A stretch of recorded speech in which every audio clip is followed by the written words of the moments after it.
de la misma celda o del mismo andén. Fondos que alcancen el tope de la subasta. Fondos que bailen sin casa en el mismo tren. Fondos que resulten ser de la misma casa. Fondos que entre tantos ecos se digan quién. Fondos que se nos parezcan en la canasta. Fondos que tengan el alma como de 100. Fondos que se quieran bien, fondos que se quieran bien, fondos que se quieran basta.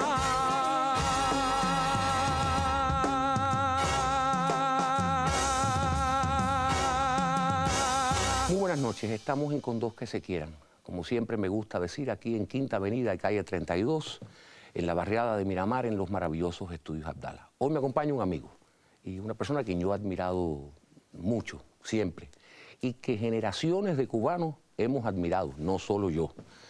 Animador cinematográfico, dibujante, Premio Nacional del Humor, Premio Nacional de Cine, y que además, por motivos que no vamos ni a tocar, ha pasado algunos episodios de salud y eso no ha impedido, es lo que se llama un profesional, que esté con nosotros hoy.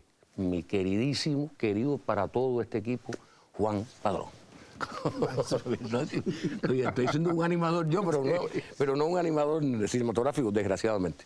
Preparándome para la entrevista, Juan, encontré una sentencia lapidaria del cineasta francés Truffaut, François Truffaut, donde decía que prefería llevar a sus hijos a ver películas de Hitchcock que ir a llevarlo a ver películas de Disney por la violencia que, según él, hay en las películas de Disney. Tú descubres que en las películas de Disney hay violencia, como para que los niños se aterren. Es una exageración eso, pero sí, Disney, el estilo de guión de Disney es tocar los temores de los niños. Se pierde, no encuentra a su papá, ese tipo de argumentos. Y luego tiene escenas de terror, como por ejemplo Pinocho, cuando se vuelve, el amigo de Pinocho se vuelve un burro. Eso para los niños de 10 años es horror puro. O sea, él toca esas cosas. Yo soñé años con esa escena. Una de mis pesadillas más recurrentes fue, me voy a volver un burro, me voy a volver un burro. Es decir, ¿y tú crees, sin embargo, que no hemos sido demasiado paternalistas nosotros a la hora hemos encaminado mal la educación de los niños a través del dibujo animado? Yo pienso que el dibujo animado se le pone la etiqueta de que es para niños, ¿no? Y mucha gente piensa que hacer dibujo animado es hacer tontería, hacer cositas tontas, o que es para dirigido a los niños, ¿no? No, complaciente, ¿no? Sí, el pianito con la pelotica y tal, ¿no? Pero yo pienso que no, que el dibujo animado es o el cine de animación, porque el dibujo animado es uno de los géneros de la animación. Es un arte, y para mí es el arte puro, porque controla el fotograma. O sea, va a pasar la mosca en el momento que tú quieras y la nube va a tapar el sol en el momento que tú quieras, en el momento que el personaje dice algo. O sea, tú puedes dominar todo la escena, no solamente registrar los actores hablando, haciendo acciones, corriendo, sino que tienes que dibujarlo todo, tienes que facturarlo todo. El cielo, las nubes, todo lo que se ve en la pantalla está hecho por el artista. Y por lo tanto es cine puro. Esos son dibujos que te hacen reír o te hacen emocionarte y son dibujos, no son actores. Bueno, pero ¿y el pixel ahora en la animación computarizada que tan de moda está, acabará con el pincel? Yo pienso que al principio a mí me costaba aceptar que yo dibujaba en una tableta electrónica, ¿no? Y claro, está el píxel que deforma el dibujo, pero con el tiempo yo he visto que poco a poco se ha ido mejorando todo de manera que tú puedes hacer lo mismo que haces con una cartulina y un pincel con acuarela. Hay unos programas que tú pones acuarela, ¿cómo la quieres? Que se corra, que no seca, el papel seco, el papel mojado. O sea, todas esas cosas que uno hace con los materiales de verdad, lo puede hacer con la computadora. Y además, si te equivocas, le das para atrás y va borrando. Que eso no pasa en la vida real. Pero facilita el trabajo entonces. Sí, humaniza muchísimo el trabajo. Por ejemplo, cuando nosotros hacemos un diálogo, ahí después que leer la voz del actor, sílaba a sílaba, para poner la boca que lleva esa sílaba, la O, la A, y eso hay que planificarlo, leerlo. En esa época, te estoy hablando, hace 20 años, se tomaba 3 meses leer el sonido de un largometraje. Ahora lo metes en la computadora y la computadora te dice las sílabas y las boquitas que lleva y los fotogramas. Eso es poco tiempo, 2 semanas ya lo tienes. Eso es un escultor que le dan un martillo y un cincel para hacer la escultura, ¿no? Se va a meter ahí y va a sacar una musculatura así. Pero tú le das un aparato eléctrico que hace lo mismo, hace la escultura y no suda tanto. Eso es lo que es la computación. Pero cuando uno ve un video, un dibujo animado, un largo, hablemos, no sé, del primero, en el 37, Blancanieves, ¿no?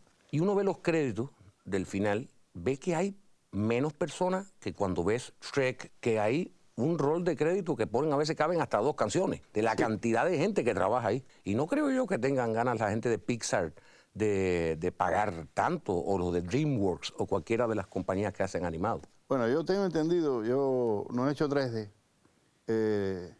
todavía.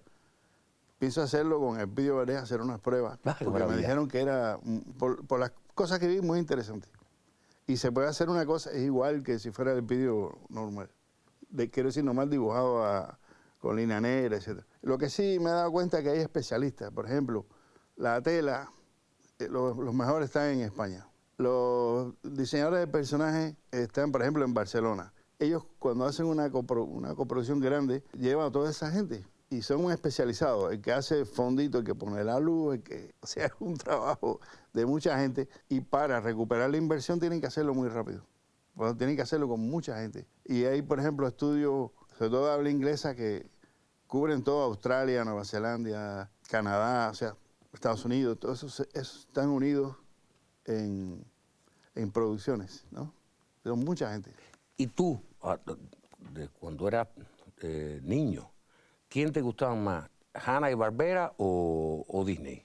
Ya a ti. No, a mí me gustaba Disney. Y Hanna-Barbera empezaron aquí a verse en los años 50. Había 2 Hanna-Barbera que hacían a Tom Jerry, el del gato y el ratón ese tan famoso, y luego que hacían Huckleberry Hound en la televisión los domingos, que era animación limitada. Pero a mí me gustaba mucho porque con pocos dibujos lograban una acción muy bonita. ¿Qué es acción limitada? Bueno, mira, animación completa es tipo Disney, que es 24 dibujos. La mano así. 24 dibujos por segundo. Así que saca una película de 1 hora, ¿cuántos dibujos lleva? Y está la acción limitada, que es 12 cuadros, 12 dibujos por segundo, 8.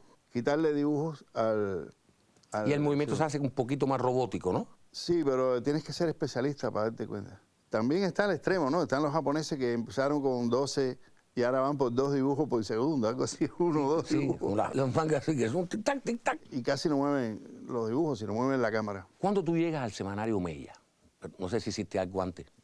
No, yo empecé a trabajar en la animación de asistente de animador en el ICR. Antes de ir a Mella. Antes de ir a Mella. En los estudios de animación que tenían, que estaba donde está la funeraria. Sí, no, estaban antes en el 5º piso. La funeraria fue en los 60 y pico. 67, algo Sí, así. que era la funeraria Caballero, ¿no? Sí. La funeraria Caballero. Pero yo empecé en el 63 de asistente de animación. Y entonces mandaba unas caricaturas a Mella, a la revista Mella. Y los compañeros de la revista Mella me invitaron a que colaborara en la página del Hueco, que la hacían Silvio Rodríguez, Newton Estapé y Vigilio Martínez. Y entonces yo entré también y hacía una página al mes. Pues salía semanal la revista. Y entonces Silvio se fue. Vigilio Martínez dijo que se lo dejaba a Newton. Seguimos Newton Estapé y yo, y después Newton dijo, yo no hago más esto, síguelo tú. Y me quedé yo con 16 años haciendo una página semanal en una revista. Entonces, ¿cuándo tú entras en el ICAI? ¿En qué año? Yo entro en el ICAI en el 72 como colaborador. Yo trabajaba en el periódico Juventud Rebelde y hacía las películas como colaboración con el ICAI, pero al final quería irme al ICAI y en el 75 fue que logré. También entrar en el ICAI me costó mucho trabajo, porque yo entregaba guiones y me los rechazaban y volvía a entregar otros. Y no lograba entrar en el ICAI. Yo decía, es un trauma que yo tengo. ¿Y cómo nace el Pidio? Yo sé que lo deben preguntar. Bueno, el muchas Pidio veces, Valdés, mira, yo empiezo a leer lo que se publicaba en el 68, los centenarios de inicio de la guerra de independencia y los 100 años de lucha. Y se empezaron a imprimir muchos libros en 67, 68, sobre la guerra de independencia. Y me inspiró a hacer un personaje basado en varios personas reales, pero que tenían diarios de campaña, y como Piedra Martel, etcétera. Y de ahí yo saco un personaje que era Mambí. Pero era Mambí porque yo decía que era Mambí, porque no tenía nada que ver. Aparecía primero en la Manigua y lo mandaban a una misión siempre fuera de Cuba. Y era que yo no sabía dibujar los soldados españoles. Yo siempre contaba que yo podía dibujar un soldado americano de caballería, un indio Cheyenne, Sioux, porque había visto las películas, pero yo nunca había visto un cómic, dibujo animado, nada, de Mambice. Salvo las cosas que hacía Calvo en Mella, ¿no? Pero en serio. Yo quería hacer una comedia. Y empecé a estudiar. Yo dije, me voy a proponer, aunque sea una cosa para divertirse, que tengan los uniformes, que sean los fusiles que llevan. Como hacía Asterix, el personaje galo, que es un galo, pero los romanos tienen la ropa romana. O sea, todo está documentado históricamente, aunque es una cosa para divertirse. Y la primera historieta de Pidio Valdés era en Japón. Yo empezaba a hacer a Kashibashi, que era un personaje, que era un samurái. Y empezaba la historieta con un cachivachi y aparecía un cubano. Y entonces me gustó tanto el cubano que el Pidio Valdés, quité todo el trabajo que había hecho y empecé una historieta nueva con el personaje de Pidio Valdés. Eso fue en el año 69. Y cuando me la dibujé y se publicó por primera vez en el año 70. ¿En qué? En el semanario Pionero. En Pionero. Y 2 años después, como la gente escribía, a los niños les encantaba el Pidio Valdés, las aventuras y tal, yo le propuse al ICAI hacer un dibujo animado con el Pidio Valdés y logramos hacer 2. Primero, el Pidio Valdés contra el tren militar y una aventura de Pidio Valdés. Y después estuvieron estudiando la reacción del público y estuve esperando 2 años que te me dijeran, sí, vuelve otra vez, sigue haciendo el Sí, fue era efecto de retardo. O sea, Sí, 2 no. años esperando la reacción. Mira, Te reíste, yo yo a esa gente le llamo los iluminados. Son iluminados que saben más que uno y que el público, ¿no? Pero que ellos deciden, son los que deciden sí o no. Esos iluminados se van quedando por el camino siempre, ¿no? No estoy diciendo que todos los funcionarios y dirigentes sean así, pero hay muchos así que se lo piensan muy bien, no, pero podría ser. Entonces 2 años después seguimos haciendo el Pidio Valdés y no pasó nada. Pero sí gustaron desde el principio, antes que tú llegaras al largometraje, al público. Pero no querían hacer más para ver la reacción del público, porque había unos que opinaban que era muy parecido a Super Ratón, que era un personaje... ¿Qué? Sí, que salía de un pozo dentro de un cubo y disparaba y esas cosas. Como era un Mambí, parece que los conmocionaba a los iluminados. Bueno. O a los apagados, porque no se sabe cómo funcionan eso. Ahora, ¿cuándo es que tú haces el primer largometraje del Pidio Valdés? El primer largometraje del Pidio es el 79, se termina. Empezamos a hacerlo en el 76. Se hizo un concurso de guiones para el primer largo y aprobaron unánimemente que era el Pidio, el personaje que en ese momento era el más popular, el más conocido de los personajes de animación. Y trabajamos nuestra ignorancia, que pensábamos que, bueno, es un corto más largo, pero no, es otra cosa. Y un trabajo muy duro, pero al final salió. Al final hicimos horas voluntarias, nos quemamos los sábados y domingos, pero salió con una dignidad, me parece. Pero 3 años, ¿no? 3 años de trabajo. No, lo hicimos en 2 años. Bueno, para nosotros es una heroicidad, porque tampoco teníamos una idea de cómo hacer largometraje. Yo pienso que lo hicimos animado. por ignorante que éramos. ¿Sí? Y entusiasta. Y entusiastas, claro. Teníamos 20 y pico, 30 años. Y a Silvio, ¿cuándo que tú lo llamas para que haga la balada del Pidio Valdés? Que los niños se la saben todos. Yo lo llamo en el Para el Pidio 72. Valdés, patriota sin igual. Es bien bonito. Y Silvio, que tenía gripe, fue a la grabación con Como una tú gripe. ahora mismo. Hizo la grabación, porque yo lo presioné, tienes que darme ya la grabación, tengo que grabarla para esta fecha y tal. Y él fue ahí muriéndose con gripe y la hizo. Pero no es una balada, es un son, él hizo Claro, un son. un son. Pero yo le puse en crédito balada del Pidio y se ha quedado como la balada del Pidio, que no es una balada. ¿Cuándo es que aparece? A ver, cuando yo vi Vampiros en La Habana la primera vez, está considerada una de las películas más populares de la cinematografía cubana, a lo largo de toda la cinematografía. No hay manera, a mis amigos, mira que yo le llevo películas cubanas, que las compro ahí en el aeropuerto y las llevo, y todo el mundo sin parar me dice, y no hay algo nuevo de vampiros en La Habana.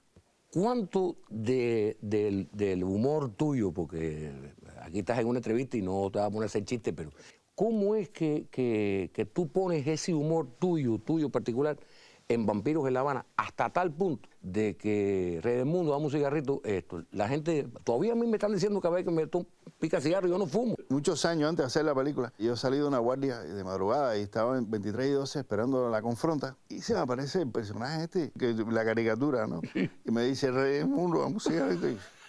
Estaba en nota también. Sí, le di el cigarro y me reí muchísimo porque el tipo... Y entonces, muchos años después, yo necesitaba un personaje así para que molestara al vampiro francotirador y sacó del archivo ahí a ese personaje real. Pero hay muchas más cosas que la gente dice con respecto a Vampiros en La Habana. O sea, Sí, el de la cornetica, el de la cornetica. enfermera. Oye, la cornetica. ¿Cuántos Vampiros en La Habana hiciste? 2, ¿no? ¿O más? 2 vampiros y estoy preparando una tercera parte que es una cosa que me copió George Lucas, que es ir para atrás en la historia. Ir para... ¿Que te lo copió a ti? Al siglo XIX, sí. Qué bueno. De todas maneras, ¿cómo amaste tú ese asunto de los vampiros en La Habana? Todo eso de la Transilvania, esos vampiros que toman vampisol, eso me vuelve loco. En Juventud Rebelde, en El Sable de T, hacía los vampiros, pero eran vampiros que no metían miedo, eran vampiros que tenían problemas con los dientes, el otro no se afeitaba bien porque no se podía ver en el espejo, ese tipo de cosas cotidianas, ¿no? Y entonces vino un productor alemán, y había visto los filminutos y dijo, eso de los vampiros está formidable, ustedes no van a hacer un largometraje de vampiros. Pues yo estaría dispuesto a invertir en esa... Y yo dije, sí, yo tengo un guión hecho y todo. Y mentira, lo hice en 15 días ahí, el argumento, inventando el vampisol, que era una idea que yo tenía de hacía muchos años. Le puse los vampiros de Chicago y los vampiros europeos, hice ahí, armé un... Yo no me canso de ver. No, y hay gente que me dice, no, mis hijos lo ven, hice una película para mayores de 12 años, según los iluminados. Los iluminados. ¿Cómo tú escoges los castings, los repartos, para quién hace las voces de quién? Tanto en Elpidio como en Vampiros de La Habana. Bueno, yo a veces veo un programa de televisión y digo, ese actor podría hacer tal cosa. Me ayuda mucho Fran González, la voz de Elpidio. La voz de Elpidio. Que Fran González yo lo conozco de servicio militar, o sea, que hace muchos años. Y entonces, Fran, para esta voz, que yo me imagino así, él me dice a algunos actores, otras veces los productores me sugieren, y otros actores, prueba con fulano. Y entonces hago un casting de un solo personaje, por ejemplo, el tío Werner, que dice, veniste, sobrino. Entonces ese personaje hago un casting con ese nada más, al otro día con otro. Y en este caso el mismo actor, Carlos González, dice, y si le pongo una N al final, viniste, sobrino, ya salió el personaje, ¿no? Y luego le pusimos que habla solemne y rápido, ¿entiendes? Y esos contrastes son las que da gracia. Da gracia todo ahí, la verdad, los dibujos. No, pero yo creo que el sonido, por ejemplo, en Vampiro en La Habana, yo hice un sonido, no de muñequito, un sonido de una película real. Los automóviles chirrian, las gomas, los disparos son reales. Y ese contraste de lo real con la caricatura también le da una gracia, ¿no? O pienso yo que es uno de los aciertos que tiene la película. Las dos, es que las dos, a mí me encantan las dos. Yo siempre cuando presentaba la segunda decía, bueno, no nos quedó tan buena como la primera, pero... Y así, si a ustedes les gusta dirán, mira, qué modesto es Padrón. Y si no les gustó, dicen, bueno, él mismo lo dijo ahí, ¿no? Estos programas sirven para que mi memoria se mantenga ágil. Es Tony González.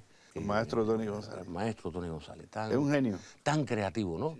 Lo mismo te hacía los efectos de una película que podía hacer las voces de cualquier cosa. Y era creador de efectos. Cuando no tenía el aparato preciso, él lo inventaba. No, y hacía el Tonitrón, inventó con las cintas y le ponía pedacitos de madera a la máquina y entonces hacía deformaba el sonido. Él hizo Resoples, ¿no? Era la voz de Resoples. Resoples, sí, y el papá de Elpidio Vallés, y hacía... Tenía una facilidad y lo perdimos muy temprano. Era músico, hizo una música para una película de nosotros y incluso estaba en la casa enfermo y yo lo llamaba del estudio y le decía, tengo que hacer unos perros furiosos en Elpidio Vallés, pero no encuentro en el archivo, los perritos son unos perritos bastante chiquiticos. Me dijo, pon el micrófono y le pones encima una gaveta de madera y con una cosa de metal pásalo por encima de la madera y aquello sonaba que era un león. Increíble. Tony, ¿cómo hago una reja? Pongo un vaso de agua sobre un cristal y un poquito de agua. Y entonces tú movías el vaso y aquello cuando le ponías el micrófono... Eso es que era un creador... al control remoto nos hizo la película casi. Sí era un verdadero iluminado él. Sí, no, pero iluminado para bien. Para bien, por eso te digo. Ahora, yo me enteré que estaban haciendo el trabajo con Kino. Yo dije, bueno, pues que Kino, ¿cómo se le pone voz a esto? Y que cómo habla quién y cómo hablan. ¿Cómo fue el trabajo con Kino? ¿Y cuántos hicieron? Pues hicieron muchísimo, ¿no? No, hicimos 52 chistes de Kino de la prensa, que no eran Mafalda, eran los chistes que él publicaba en el Clarín, en Buenos Aires. ¿Cómo es el encuentro de ustedes? Kino viene al Festival de Nuevo Cine Latinoamericano del 84, invitado como jurado de carteles, algo así. Y entonces me dijeron, mira, como él es dibujante, tú lo atiendes a él. Y yo estaba encantado en atender a Kino, que era uno de mis ídolos, o es, para mí es el mejor caricaturista del mundo. Para mí yo estaba muy orgulloso, lo llevé a Tropicana, todas esas cosas de turismo, ¿no? Y le enseñé las cosas que yo hacía en animación. Luego él publicó aquí un libro y algunas páginas las hizo en mi casa, que ahí el maestro me pidió tinta china y una liguita. Pero a él no le gusta que lo vean dibujando. Y yo de lejos así mirando a ver qué hacía con la liga, si lo mojaba en la tinta, porque quiero una liga. Y viene una mosca y la hace y la mata con la liga. Y dije, bueno, maestro, me enseñó algo nuevo con la liga. Sí, es como un samurái. Sí, como un samurái. Un samurái de goma. Y entonces la esposa de Kino dijo, oye, ya ustedes se llevan tan bien, ¿por qué no prueban a hacer algo en animación? Porque Kino ha probado en Japón, con unos japoneses y con unos italianos, y no le gustaba. No le gustaba. Entonces, me dieron unas caricaturas, hicimos una prueba, y cuando se terminó la prueba, ellos vinieron a verla a La Habana, y dijeron, no, sí, vamos a hacer las películas. Y firmaron un contrato con el ICAI. E hicimos 6 quinoscopios, 36 minutos de animación. Y luego en el 92 hicimos Mafalda. Pero Kino no quería que Mafalda hablara. Porque, ¿qué pasó? Que los productores de esa Mafalda que hizo, donde Kino no intervino para nada, sino que dio los personajes, esos tipos son unos iluminados, y entonces, cuando la vendían en España, Mafalda hablaba, hola, vosotros queréis sopa y tal. Y cuando hablaba en México, dice, pues vamos todos a tomar sopita con acento mexicano. Y entonces aquello era una cosa de verdad, más gusto tremendo, ¿no? Y entonces Kino se dijo, no habla, Mafalda no habla. Entonces, como decimos aquí, me la puso en China, porque imagínate una Mafalda que no dice, que Mafalda que habla todo el tiempo. Todo el tiempo, claro. Mafalda sin hablar. Entonces, hicimos una selección de los chistes y un storyboard de cada uno, que era así, o sea, yo le explicaba cómo yo lo haría, y si él no lo veía aquí, dice, no me lo imagino, pues entonces no se hacía. Y escogimos 108 tiras de Mafalda, y se hizo el Mafalda y sus amigos. Pero qué trabajo, ¿no? No, hicimos un trabajo buenísimo, porque hicimmo una maqueta de la casa de Mafalda. Paul Chaviano nos hizo una maqueta con las paredes, de manera que si el personaje iba de la cocina hacia la sala, pues tenía un color de fondo, y si iba de la sala al baño, pues el pasillo tenía otro. Y sabíamos exactamente dónde estaba ocurriendo la escena, dentro de la casa, y ahí los fondos estaban todos. No sé si la gente se dio cuenta, pero nos divertimos muchísimo. Yo no recuerdo si yo me di cuenta. Yo sé que yo me divertía a horrores, y mi generación creció con Mafalda, tú sabes. Sí. Pero ¿tú crees realmente que Kino como dibujante, dijiste una sentencia así categoría, para mí es el mejor, pero está Schultz y están muchísimos de estos americanos, los que hacen Charlie y todos estos personajes? Sí, yo los admiro mucho, pero el mejor del mundo es Kino. Es Kino, por la puesta en escena que hace. A ver si yo me lo logro explicar. Por ejemplo, Kino es capaz de dibujar una calle con todos los adoquines de la calle, porque están en función del chiste, porque tú tienes que mirar la calle. Sin embargo, en una escena donde el personaje se va a acostar a dormir, a lo mejor es una raya donde está sentado y un reloj despertador, y ya no hay más fondo ni más nada en la escena, porque todo lo que él hace está en función de lo que él va a contar. Y eso para mí fue desarmar los dibujos de Kino para volverlo a armar en dibujo animado. Eso para mí fue la escuela más grande que he tenido. Y sobre todo la expresión de las manos, de cómo él trabaja los dedos, cuando a veces los dedos son 3 rayitas y cuando tienen hasta la uña, ¿no? O sea, ese trabajar las cosas de Quino me enseñó muchísimo a mí después para mi trabajo. Ahora está tu hermano también, que es un celebérrimo también, animador, y que el año pasado, en el 2014, estrenó Meñique con un éxito, tú sabes, tremendo. Sí, un trabajo buenísimo. Un trabajo buenísimo y eso. ¿Cómo se complementan, si se complementan, ustedes dos? Porque son bien diferentes lo que hacen. Sí, mi hermano va por otra línea, más para los niños, más pequeños, así. No, Sí. y yo leí una entrevista, un estudio, no sé si fue en Cine Cubano, o fue en El Caimán, no sabe de dónde fue, un especialista en dibujo, es un teórico además. O sea, Sí, yo creo que conoce la historia del dibujo animado de Estados Unidos, en París, en Sí, Holanda, sí, es una cosa. Y él sí es un admirador de Walt Disney, pero rendido. Sí, por la técnica. Y un defensor así, pero tú sabes, me da la impresión de que le diga a Ernesto, oye, Walt Disney no me gusta, creo que lo mata, vaya todo. No, ahora, Bueno, no creo que desde niño se veía, ¿no? Yo hacía unas cosas y Ernesto hacía otras cosas más calmadas, más estudiadas. Ernesto tenía en la pared de su cama tenía escrito los lunes, martes, qué libros llevaba a la escuela, qué le tocaba. Y llevaba una maletica muy ligerita y yo metía todo en mi maleta. Y llevaba todos los libros y nunca me equivocaba. Entonces, son 2 personalidades distintas. Locos los 2 a dibujar y hacíamos historieta con 2 bloques. Poníamos 2 bloques así y el dibujo mío terminaba aquí y seguía de Ernesto para allá. Y si no tenía los 2 bloques no entendía nada de lo que pasaba. ¿y dónde tú naciste? ¿Dónde nacieron ustedes? Nosotros somos de Central Carolina. Era un central que había entre Coliseo y Cárdenas. Coliseo, donde fue el famoso combate de Coliseo. Y vivimos ahí hasta los 12 años, así, que nos fuimos para la ciudad de Cárdenas. Pero seguíamos yendo al central, o sea, somos prácticamente guajiros de ahí, del Batey de Carolina. Tuve la suerte de tener una infancia ahí lindísima, ¿no? En el Batey ese. ¿Qué trabajaban tus padres? Mi padre trabajaba en la oficina del central como jefe económico y mi mamá era ama de casa. Pero mi mamá había estudiado para ser maestra y practicaba con nosotros. La enseñanza y algunas veces no le sale muy bien. Bueno, sí le salió muy bien, sí le salió muy bien. No, vaya, no sea tan modesto, sí le salió bien. Ustedes los dos son, son 2 orgullos de este país, vaya, así. Y eso tiene que ver mucho con... Pero yo dibujo mejor que él, eso se sabe. Yo lo digo así porque seguramente me estará viendo en televisión y dice, mira, ya. Bueno, no. No, porque de niño hacíamos competencia. ¿Quién dibuja mejor una oreja? Ah, porque eso empezó... De niño, teníamos... De niñito. ¿Y cómo eso es un don? ¿Se nace con eso, con esa facilidad? Es un misterio porque